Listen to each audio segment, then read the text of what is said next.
हर हर महादेव, जय शंभू। जब दैत्यों के प्रचंड बल के सामने इंद्र सहित देवता अपना स्थान और ऐश्वर्य खो बैठे, तब उनकी रक्षा के लिए भगवान शिव ने एक नहीं अपने 11 रुद्र स्वरूपों में अवतार लिया। लेकिन महादेव के इन 11 रुद्रों के प्राकट्य के पीछे देवताओं की एक ऐसी व्यवस्था और महर्षि कश्यप की एक ऐसी आराधना थी जिसने स्वयं भगवान शिव को प्रसन्न कर दिया। देवताओं पे ऐसा कौन सा संकट आया था और भगवान शिव ने सुरभि के गर्भ से 11 रुद्र स्वरूपों में अवतार क्यों लिया?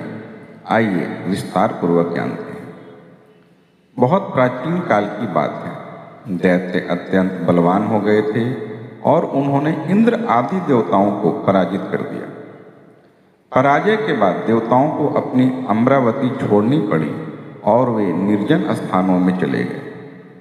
अपना स्थान और ऐश्वर्य खो चुके देवता अत्यंत दुखी थे। अंततः वे विनम्र भाव से अपने पिता महर्षि कश्यप के पास पहुंचे और हाथ जोड़कर उन्हें प्रणाम किया। अपने पुत्रों को इस प्रकार व्याकुल देखकर कश्यप जी ने उनके दुख का कारण पूछा। तब देवताओं ने पूरी व्यथा उनके सामने रख दी।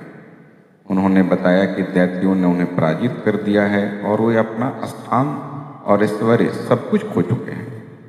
पुत्रों की अवस्था देखकर कश्यप जी को असीम दुख हुआ, लेकिन उनकी बुद्धि भगवान शिव में स्थिर थी। वे धर्मपरायण थे, इसलिए अधिक विचलित नहीं हुए। उन्होंने देवताओं को धैर्य धारण करने और भगवान विश्वेश्वर की आराधना करने को कहा। इसके बाद कश्यप जी अपने पुत्रों के कल्याण के लिए भगवान शिव की शरण में जाने का निश्चय किया। वे काशी पहुंचे। वहां गंगा जी के पवित्र जल में स्नान करके उन्होंने श्रद्धापूर्वक भगवान विश्वेश्वर का पूजन किया। कश्यप जी ने शिवलिंग की स्थापना की और भगवान शिव को प्रसन्न करने के लिए कठोर तपस्या में लीन हो गए। काफी समय बीतने के बाद भगवान शिव प्रसन्न हुए और उनकी तपस्या सफल हुई। उन्होंने कश्यप जी से पूछा कि वत्स, बोलो क्या चाहते हो? वर मांगने को कहा। इसके पश्चात कश्यप जी ने उन्हें प्रणाम किया और उनकी काफी समय तक स्तुति की। उन्होंने महादेव को सर्वेश्वर, परमात्मा, ध्यान गम्य, अद्वितीय और अविनाशी बताते हुए उनकी शरण ग्रहण की। फिर कश्यप जी ने उस दुख को महादेव के सामने रखा। उन्होंने प्रार्थना की, हे प्रभु, इस समय मेरे पुत्र दैत्यों से पराजित हो गए हैं, अतः आप इन दुखियों की रक्षा कीजिए। कश्यप जी ने भगवान शिव से देवताओं के दुखों का निवारण करने और उनके सहायक बनने की प्रार्थना की।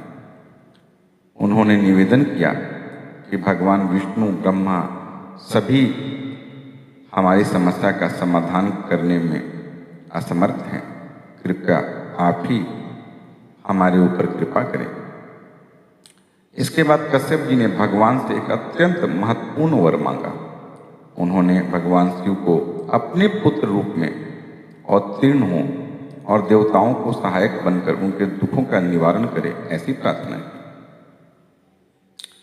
महर्षि कश्यप की तपस्या, भक्ति और प्रार्थना से भगवान शिव अत्यंत प्रसन्न हुए। उन्होंने याचना स्वीकार की और उन्हें वर प्रदान किया। ये 11 रूप कौन कौन से हैं, ये जानते हैं। इस प्रकार 11 रूप कपाली, पिंगल, भीम, विरूपाक्ष, विलोहित, शास्ता, अजपाद, अहिर्बुधन्य, शंभु, चंड और भव है। जैसे ही इन 11 रुद्र स्वरूपों का सुरभि माता के द्वारा उत्पन्न हुए, चारों ओर उत्सव हुआ, मंगल वातावरण छा गया और सब कुछ प्रकृति शिवमय हो गया। देवताओं के लिए भी अत्यंत आनंद का अवसर था। उसके बाद 11 रुद्रों ने देवताओं की सहायता की और इंद्र आदि देवताओं ने दैत्यों को पराजित किया। दैत्यों पर विजय प्राप्त करने के बाद देवता निर्भय हो गए और पुनः अपने राज्य कार्यों का संचालन करने लगे। जिस संकट के कारण देवताओं को अमरावती छोड़कर निर्जन स्थानों में जाना पड़ा था, वे पुनः अपनी राजधानी में व्यवस्थित हो गए और धर्म का कार्य करने लगे, जगत को चलाने लगे। शिव स्वरूप ये सभी रुद्र देवताओं की रक्षा के लिए सदा विद्यमान रहते हैं। वे भक्त वत्सल हैं और संसार में भक्तों के हित के लिए ही स्थिर रहते हैं। उनके अनुचरण भी करोड़ों की संख्या में बताए गए हैं, जो तीनों लोकों में विचरण करते हुए सर्वत्र स्थित रहते हैं। इस प्रकार देवताओं की पराजय से आरंभ हुआ यह प्रसंग महर्षि कश्यप की शिव भक्ति से होते हुए भगवान शिव के एकादश रुद्रावतारों के प्राकट तक पहुंचता है। श्रावण में महाशिवरात्रि में या प्रतिदिन भी आप इन 11 रुद्र स्वरूपों की कथा सुनें, उनका नाम स्मरण करें, जिससे भगवान शिव अत्यंत प्रसन्न होते हैं। यह प्रसंग शिव पुराण की शतरुद्र संहिता में वर्णित भगवान शिव के एकादश रुद्रावतारों पर आधारित है। अगर कहीं भी कुछ त्रुटि हुई है उसके लिए हम क्षमा प्रार्थी हैं। इस कथा से यह सीखने को मिलता है, जो हमारा जीवन सूत्र है, संकट में धैर्य खो देना समाधान नहीं है। जब अपनी सामर्थ्य कम पड़ने लगे तब अहंकार छोड़कर सही मार्ग, श्रद्धा और ईश्वर का आश्रय लेना चाहिए। कठिन समय में धैर्य और विश्वास ही मनुष्य को निराशा से निकालकर आगे बढ़ने की शक्ति देते हैं। महादेव का स्मरण करें, इन 11 रुद्रों का ध्यान करें, महादेव की कृपा अवश्य होगी। हर हर महादेव, जय शंभु, जय माता दी।